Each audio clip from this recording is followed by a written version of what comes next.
ધાંગધ્રા તાલુકા પોલીસે ફિલ્મી ઢબે કારનો પીછો કરી વિદેશી દારૂનો જથ્થો ભરેલી કારને વિરેન્દ્રગઢ કુડા રોડ પાસેથી પકડી પાડી।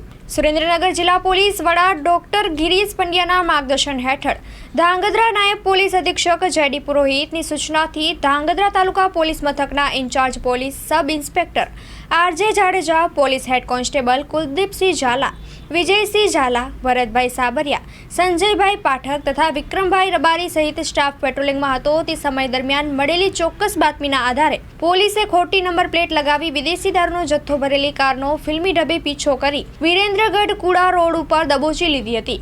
કારની તલાશી લેતા તેમાંથી પરપ્રાંતીય ભારતીય બનાવટનો વિદેશી દારૂની અલગ અલગ બ્રાન્ડ્સની 394 બોટલ જેની કિંમત ₹2,08,450 તથા કાર સહિત કુલ મળીને ₹9,21,900ના મુદ્દામાલ સાથે મુકેશભાઈ ગુરુ તથા રામજાણી ભોજાણી વિરુદ્ધ ગુનો નોંધી ધોરણસરની કાર્યવાહી હાથ ધરી છે।